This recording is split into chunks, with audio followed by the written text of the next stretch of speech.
नमस्कार दोस्तों, the key points YouTube channel में आपका बहुत बहुत स्वागत है। दोस्तों आज के इस वीडियो में हम चर्चा करेंगे झारखंड सामान्य ज्ञान के अंतर्गत झारखंड के सिंचाई से संबंधित कुछ महत्वपूर्ण डाटा। दोस्तों ये जो डाटा है अक्सर झारखंड की सभी परीक्षाओं में पूछे जाते हैं, तो इसको याद कर लेना ही बेहतर होगा और इसको हम समझने की कोशिश करेंगे ताकि आपको याद करने में आसानी हो। और इन सारी चीज़ों को आप जरूर याद कर लीजिए, क्योंकि देखा गया है प्रीवियस परीक्षाओं में यहाँ से एक आध सवाल हमेशा पूछा गया है। तो चलिए शुरू करते हैं आज का क्लास। दोस्तों पहला पॉइंट जो है उसमें सवाल ये पूछा जाता है कि झारखंड में कुल कृषि लायक भूमि कितना प्रतिशत है। तो दोस्तों झारखंड में जो कुल कृषि भूमि है वो झारखंड के कुल क्षेत्रफल का सिर्फ 32% ही है। झारखंड के कुल क्षेत्रफल का सिर्फ 32% जमीन ही कृषि के लायक है, इसको याद रखिएगा। दोस्तों ये 32% को यदि 100% मान लिया जाए, 100% कृषि भूमि, तो इसमें से सिर्फ 23% भूमि ही सिंचित है, यानी कि सिंचाई की व्यवस्था है। तो इसको याद रखिएगा, झारखंड में कुल कृषि भूमि का 23% ही सिंचित क्षेत्र है। नेक्स्ट पॉइंट है सतही जल द्वारा सिंचाई। सतही जल कहने का तात्पर्य क्या है? जो जल जमीन के ऊपरी सतह में पाया जाता है वैसे जल को सतही जल कहा जाता है। जैसे जो नदी का पानी है वो जमीन के सतह पे बहता है, उसी तरह जो वर्षा का पानी है वो जमीन के ऊपरी हिस्से में बहता है। तो सतही जल द्वारा सिंचित कितना जमीन है? 58.3%। तो इसको याद रखिएगा। उसके बाद है भूमिगत जल द्वारा सिंचाई। तो भूमिगत जल किसे कहेंगे? जो भूमि के अंदर में जो जल पाया जाता है या भूमि के अंदर से जो जल निकाला जाता है उसको भूमिगत जल कहा जाता है। जैसे नलकूप या जो बोरिंग होता है, डीप बोरिंग या जो नॉर्मल बोरिंग होता है वो एक भूमिगत जल है, कुआं भूमिगत जल है। तो इसी तरह जमीन के अंदर से जो जल निकाला जाता है उसको भूमिगत जल कहा जाता है। तो भूमिगत जल द्वारा सिंचाई कितना प्रतिशत भूमि पर होता है? 41.7%। इसको याद रखिएगा। सतही जल द्वारा 58.3%, भूमिगत जल द्वारा 41.7%। तो इसको याद रखिएगा।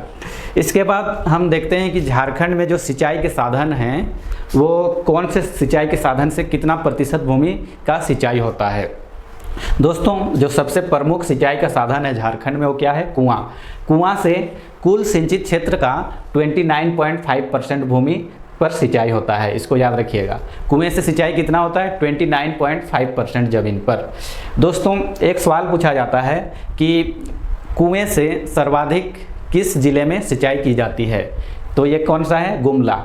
दोस्तों गुमला में जो कुल सिंचित भूमि है उसका 87.2% जो जमीन है वो कुआं से सिंचाई की जाती है। इसको याद रखिएगा। उसके बाद सेकंड में है गिरिडीह, थर्ड में रांची, फोर्थ में धनबाद। दोस्तों आजकल पहला नंबर याद करने के साथ साथ इसका दूसरा और तीसरा और चौथा भी याद रखना अच्छा होता है, क्योंकि परीक्षाओं में ऐसा क्रम में सजाने के लिए भी आ सकता है। तो पहले नंबर में कुएं से सिंचाई कौन सा जिला है? गुमला। दूसरा है गिरिडीह, तीसरा है रांची, चौथा है धनबाद। गिरिडीह में 77.9%, रांची में 71.4%, धनबाद में 56.2%। इसके बाद नेक्स्ट जो सिंचाई का साधन है वो कौन सा है? तालाब। दोस्तों तालाब से झारखंड का कुल सिंचित क्षेत्र का 18.8% भूमि सिंचाई की जाती है। इसको याद रखिएगा, काफ़ी महत्वपूर्ण है। 18.8% तालाब से सिंचाई की जाती है। और सर्वाधिक तालाब से सिंचाई किस जिले में की जाती है? ये देवघर है। देवघर में 49.3% तालाब द्वारा सिंचाई की जाती है। सेकेंड स्थान पर है धनबाद। धनबाद में 43.8% तालाब से सिंचाई की जाती है। तृतीय है साहेबगंज। साहेबगंज में 27.7% तालाब से सिंचाई की जाती है।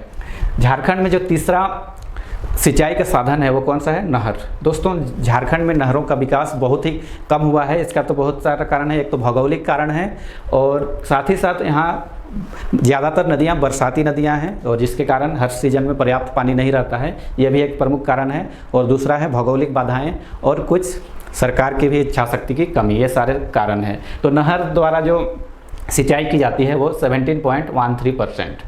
और इसमें प्रथम स्थान है पूर्वी सिंहभूम और दूसरा है सरायकेला खरसवां। दोस्तों इसका मुख्य वजह है वहाँ पर एक चांडिल डैम है, स्वर्णरेखा, और खरकई नदी पर एक चांडिल डैम बना है, उसी से इस एरिया में नहर के द्वारा सिंचाई की जाती है। दोस्तों झारखंड में अगला जो महत्वपूर्ण सिंचाई का साधन है वो क्या है? नलकूप। नलकूप से कुल 8.4% भाग सिंचाई की जाती है।